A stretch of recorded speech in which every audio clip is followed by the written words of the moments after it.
So the reading is taken from John chapter 1, starting at verse 15. When they had finished eating, Jesus said to Simon Peter, "Simon, son of John, do you love me more than these?" "Yes, Lord," he said, "you know that I love you." Jesus said, "Feed my lambs." Again, Jesus said, "Simon, son of John, do you love me?" He answered, "Yes, Lord, you know that I love you." Jesus said, "Take care of my sheep." The third time he said to him, "Simon, son of John, do you love me?" Peter was hurt because Jesus asked him the third time, "Do you love me?" He said, "Lord, you know all things. You know that I love you." Jesus said, "Feed my sheep. Very truly I tell you, when you were younger, you dressed yourself and went where you wanted. But when you are old, you will stretch out your hands, and someone else will dress you and lead you where you do not want to go." Jesus said this to indicate the kind of death by which Peter would glorify God. Then he said to him, "Follow me." This is the word of the Lord.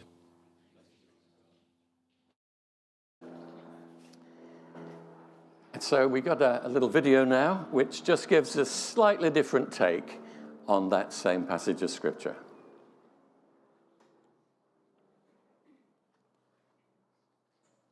Grace is God's unmerited favor for us, his crazy love. And the truth is, many times we struggle understanding it. If you find yourself struggling to understand God's grace, don't beat yourself up. Even the disciples struggled with understanding grace. Jesus, is that you? You're alive. I can't believe you're alive. Okay, I was in the boat and I wasn't catching any fish, okay? But I heard this voice and the voice said, "Cast your net to the other side." And so I'm thinking, I'm a fisherman, I know what I'm doing, but I'm not catching any fish, you know? And so I throw that net over there and then a gaggle of fish pop into that net and I'm going, this is a total miracle. Who could have done that? I need to know who told me to throw the net to the other side. And boom, I look up and I mean, there is you. You're looking at me on the seashore going, "It is I, the Lord, and you're alive. I can't believe you're alive." This is awesome. Andrew, get out of the boat. Come on. Peter. Yeah. Do you love me? Yes, I love you. I love you. You're alive. This is so great. Good, then feed my sheep. Andrew, get out of the boat. Come on, man. It's him. Peter. Yeah. Do you love me? I love you, yes. And I'm so sorry about that rooster clucking. I had no idea what that meant, but I do now. I'm better for it, all right? Okay? Then feed my sheep. Andrew, I'm smiling, but I'm serious. Come on, get out of the boat. It's him. Peter. Yeah. Do you love me? Jesus, mere words cannot describe the passion that I have for you. I love you. You know everything. I love you. Good. Good. Then feed my sheep. I didn't even know you had livestock. That is so like you, though. There's something new about you all the time. That's what I love about you. Peter, Yeah. do you remember the morning the ladies went to the tomb? Yeah. We're all in the upper room trying to figure out what to do next, you know, because we thought you were dead. You know, you were dead, you know, and we're trying to figure all that out, you know. And Mary comes running up, and Mary's like saying, "Beehive, beehive, beehive." And I'm thinking, I'm allergic to bees. Like, keep them out, you know what I'm saying?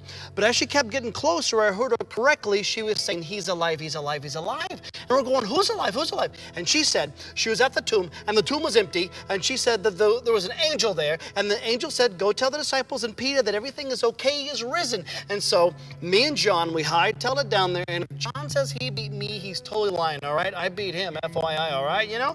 And we get down there, and I'm looking at that tomb, and it is empty. There's nothing in there, you know what I'm saying? And I'm like, what does this mean? What does this mean? And John is right there. John is so good with words. He should write a book. He is so good with words.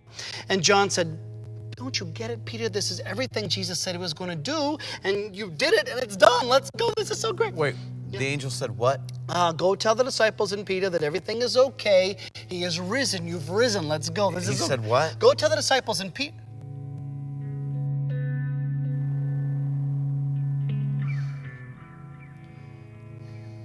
Go tell the disciples and Peter. You said my name. Why did you say my name? Peter, that's grace. No, I don't deserve that, because that night people kept coming up to me asking me if I belonged to you, if I was with you, and I kept denying you left and right, all right? No, it'll take me my whole life to make up for what I did. It was unforgivable for what I did. No. What I did on the cross was meant to take what is unforgivable and make it forgivable. That's my grace. It's not about you. It's always about me. That's grace, Peter.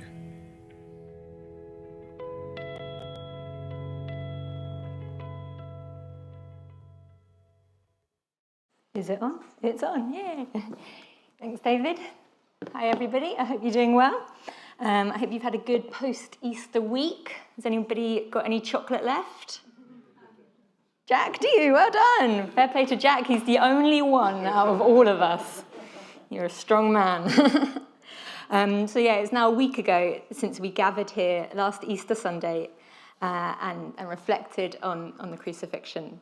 And today we're kicking off a new series where we're going to continue that story to look at what happened next. So there's 5 chapters in the Gospels where we learn about the period between Jesus' resurrection and his ascension back to heaven. And over the next few weeks, we'll be looking at that period through the interactions that Jesus had with some key individuals. So to start us off, today we have Peter.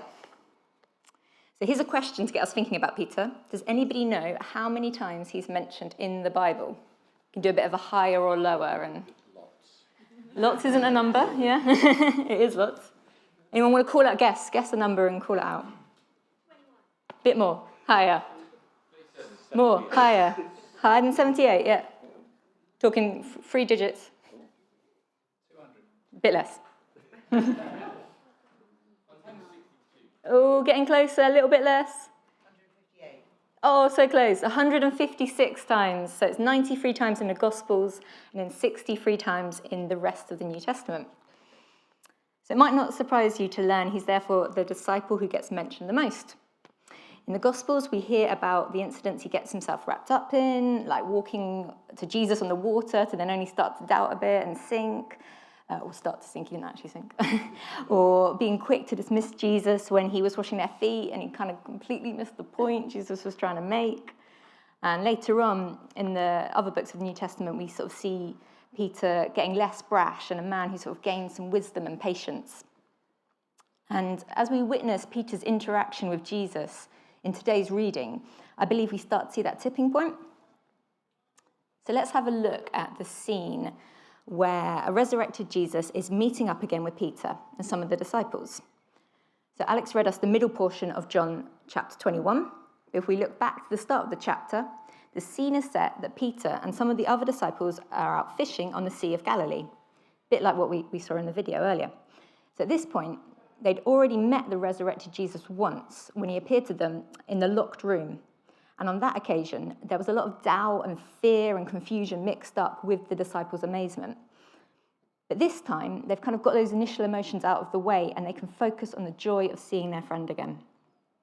So case in point, as we saw in the video, when Peter sees Jesus on the shore, he isn't waiting around for anything. He jumps in the water and he is rushing to greet him. And we'll come back to that enthusiastic reaction from Peter in a little bit because I think it's really key.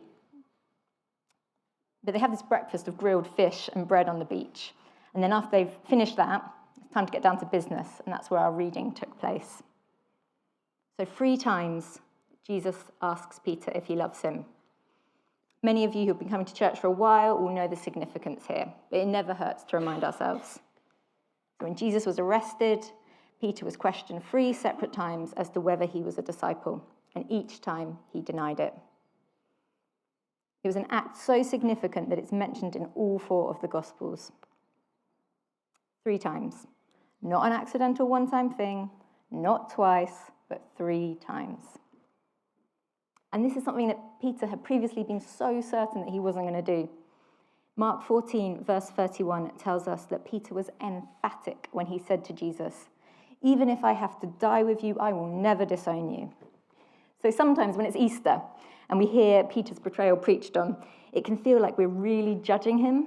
Like, who did he think he was to be so certain that he would be brave and then to only crumble with disloyalty mere hours later? But if I'm honest, I've always found Peter's behavior at the resurrection uncomfortably relatable. Because when you're with your friends, particularly if there's a big group of you, you feel invincible no matter what you're doing. No matter if what you're doing is unusual or kind of a bit against the status quo. But as soon as you're on your own, without your tribe of friends, being different is the last thing you want. So I used to be a ski instructor, and we had this day towards the end of the ski season where the whole group of instructors would dress up in like ridiculous, crazy outfits. And I wore jeans and a denim jumper, so like double denim. And I don't know if you know much about ski, but that's not what you wear to ski, so it looked really ridiculous. But it was fine. We gathered, we took photos, it was all lots of fun. But then we had to sort of split up and go skiing with the kids that were in our groups, being like the only adult on our own. And then you start to think, hang on, I'm really standing out. I look really stupid right now. And you feel pretty self-conscious and daft. You just want to fit in and look normal. So that's kind of an amusing example, but there are plenty of times I'm sure we can all think of when actually to act differently isn't very easy and not something we're very comfortable with when we're suddenly alone. And this is especially true when it comes to being proud of being a Christian. We can come along on a Sunday morning so certain and sure. When Monday morning rolls around and it's just us and some non-Christian colleagues or friends, it suddenly feels so much harder to declare our faith. But here's the good news. Jesus forgives Peter. After Peter confirms 3 times that he loves him, Jesus graciously accepts this by asking him to feed his sheep, therefore appointing him as a supervisor to the fellow and future followers. We'll come back to this specific task in a little bit, but for now, how amazing is it that Jesus can look beyond Peter's betrayal, beyond the fact that as he was being mocked and beaten, his supposed best friend was pretending that he didn't even know him. And for Peter, there was such power in that forgiveness. It meant he was free from the shame of his sin, free from caring about how the world would see him, and free to continue the plans God had for him. There's always this joke that Anglican preachers have like 3 points, and they always begin with the same letter. And I really tried to break that mold, but I couldn't help myself. It's a 3-pointer, but in my defense, I think they were kind of 3 good points, and I had to go with it, so I hope you don't mind. So to unpack these 3 points further, we're going to take 2 other main figures from the resurrection story and compare their betrayal to Jesus, to Peter's. Because, of course, Peter wasn't the only person who betrayed Jesus that day. There were lots of different people. We could talk about different disciples. We could talk about different figures in the establishment. But there's 2 key individuals that I'd really like to focus on. And the first slide is a classic. It's Judas. So, who is Judas? His name is synonymous with backstabbing. We've all heard about him. But actually, if you think about Judas, things actually started quite well for him. He was one of the disciples, and Matthew 19:28 tells us that Jesus told the disciples, "In the new world, when the Son of Man shall sit on his glorious throne, you will also sit on the 12 thrones, judging the 12 tribes of Israel." Therefore, we know there was a time where he was seen as trustworthy, of equal value to the other 11 disciples, and part of the plan that would see them bring glory to God. I mention this because it's easy to think sometimes of Judas as a villain. But before he betrayed Jesus, he had so much potential to do good. But as we know, greed took over, and he betrayed Jesus by identifying him to the Romans for 30 pieces of silver. So what happens next can be a little bit confusing because there are 2 different accounts of what happened to Judas. Matthew 27 tells us how Judas did realize that he had sinned and he committed suicide out of remorse. Acts 1, on the other hand, tells us that Judas purchased a field with his 30 pieces of silver, which kind of suggests a bit less remorse. And then he falls. It says he falls, and it's a bit, we're not quite sure how or why. There's sort of different ideas of what that might mean, but basically it gets really gruesome and his body bursts open and he dies. And it can be somewhat challenging to kind of reconcile these 2 different accounts that we have. But what we do know for certain is Judas died violently, and he died alone, and he died without having sought Jesus' forgiveness. And what I find really interesting about Peter and Judas is that we often think of them as such different disciples. Peter as Jesus' right-hand man, and Judas, someone whose name is so synonymous with backstabbing that we can't think of anything positive that he did. But in reality, initially there just wasn't that much difference, because they were both handpicked by Jesus to be his disciples, and they both followed him attentively for a good few years. And then they both betrayed Jesus, one out of fear and the other out of greed. But where they differ is what they do next. Judas gives up. Matthew's account suggests he is so full of shame that he doesn't want to continue living. And Acts suggests that he feels little remorse at all and has forgotten all about the forgiveness that Jesus demonstrated and taught him during his ministry. So he may be seen as a villain of the Bible, but had Judas stuck around, I don't think there's any reason to believe that he wouldn't also have been a recipient of Jesus' amazing forgiveness had he just humbled himself enough to seek it.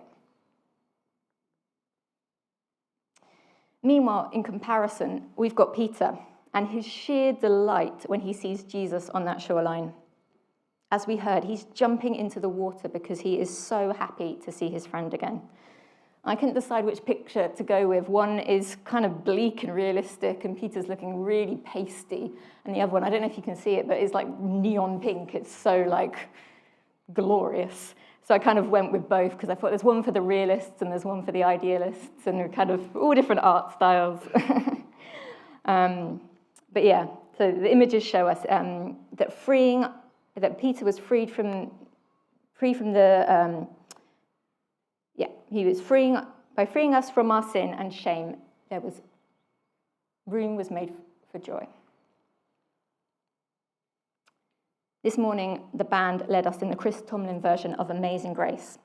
And there's a lyric that says, "My chains are gone, I've been set free. My God, my Saviour, has ransomed me." God's forgiveness frees us from our chains of sin and shame. And when we feel like that, it's been like a weight has been lifted from us. The next betrayer that I want to look at is Pontius Pilate, the Roman governor of Judea who oversaw the trial of Jesus and ultimately ordered his crucifixion. If Judas is often thought of as a villain, Pilate is usually seen as a bit more complicated, often as a good man who let a terrible thing happen. To understand him better, we have to look at his background.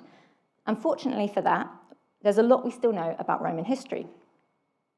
For example, his name. Roman names were split into a few different parts. So you've got your nomen, which symbolises your tribe, and your cognomen, which is your family name. So for Pilate is his family name, and Pontius indicates that he's from the Ponti tribe. Now, the Ponti tribe were Samnites, and the Samnites had been defeated by the Romans some years before, and their land was kind of absorbed into the Roman state. Hence, they sort of became Romans, but they also had a previous identity that made them somewhat separate. So why am I telling you this? Because we can begin to see how Pilate was a man whose people had been weakened and who was a bit of an outsider compared to other Romans. What's more, he was appointed to his role by Sejanus, who was an acting lieutenant for the Emperor Tiberius. The Emperor Tiberius had sort of taken a bit of an extended sabbatical and kind of gone off to live on an island for a while and wasn't really doing his job. So he kind of put Sejanus in charge, and Sejanus had therefore appointed Pilate. But then there was this political infighting that took place, and Emperor Tiberius thought, no, it's time to get back to work. So he came back to do his job, didn't really get on with Sejanus, so had him killed, because that's what you do with difficult colleagues. Not really. So effectively, Pilate now has a new line manager who never appointed him and who he really needs to keep on the good side of, because otherwise we know what he might do. And he's even more powerful than his previous line manager as well. But unfortunately for Pilate, impressing the new boss doesn't go very well. Pilate makes some bad career moves. And then there's some complaints made against him. And then there's a particular incident where there was a failure to prevent a riot. And we hear about this in Luke's gospel, actually. It mentions how Pilate mingled with the sacrifices. So all this means that when we get to the year of the crucifixion, Pilate is desperate. His background has made him an outsider, his previous boss has been killed, and his new one is less than impressed with him. Sometimes we can feel a bit sorry for Pilate. After all, it's clear in the Gospels that he didn't want Jesus to be killed. He was hoping that offering Barabbas in exchange would appease the crowd, and in 3 of the Gospels, he even says that he sees Jesus as innocent. But we need to realize that his whole overriding concern is not that an innocent man would be killed, but that he would get the blame. Many commentators argue that actually Pilate's faults did not lie in being powerless, but in being politically cunning and playing both sides of the fence. If Pilate really wanted to, he could have released Jesus. But it's of far greater importance to him to pick the winning side. After all, John 19 tells us the temple leaders said to him, "If you release this man, you are no friend of the emperor," i.e., he needs to make life easier for himself.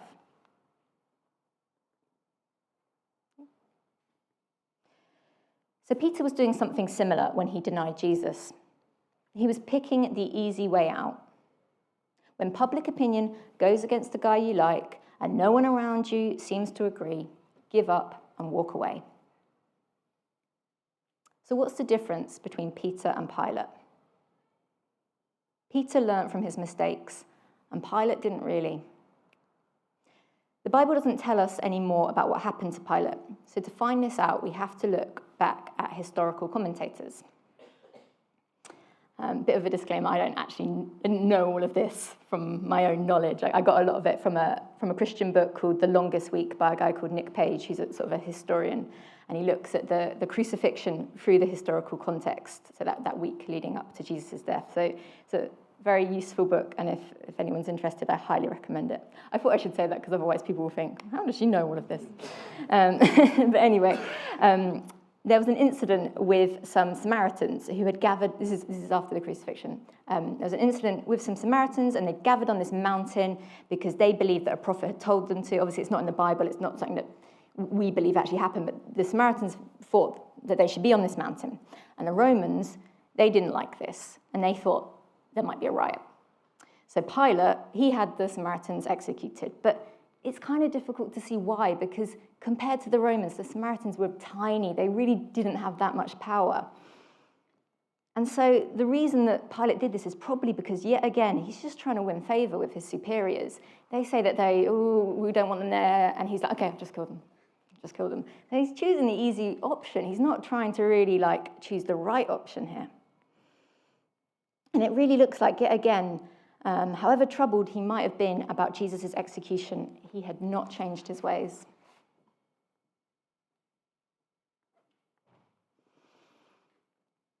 And when a new emperor is then appointed after Tiberius' death, all the political schmootzing turns out to be for nothing. As this new emperor, he doesn't really care about Pilate, and so his career ends. And then there are some disputing theories about what happened to Pilate and how he died. Some historical commentators think that, like Judas, Pilate took his own life. And then others dispute this, and they think that he maybe died naturally. But either way, we know that he died no friend of the emperor, without any status or power. So in the end, what were all the political games and crowd-pleasing for?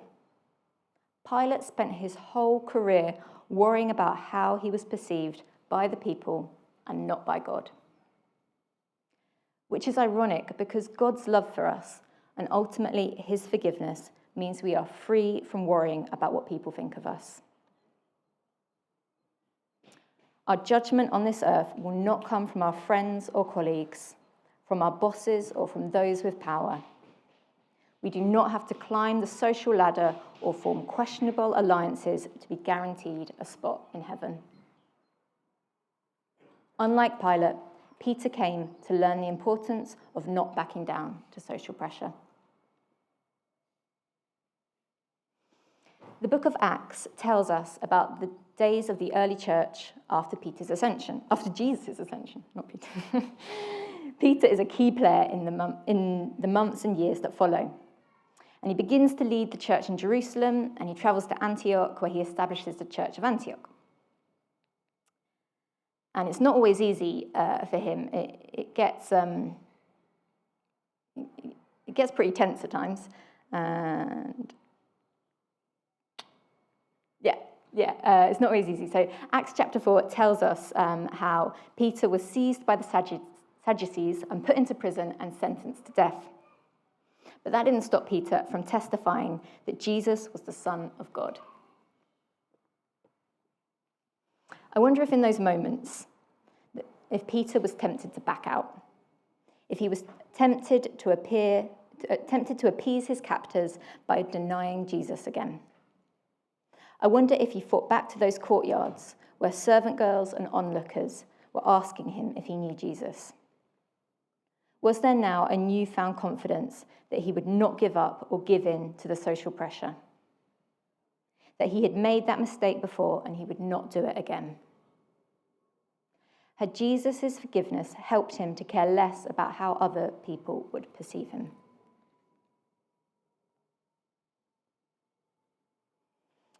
Let's delve deeper into understanding the consequences of Jesus forgiving Peter and look back to John 21 and the barbecue on the Galilee beach.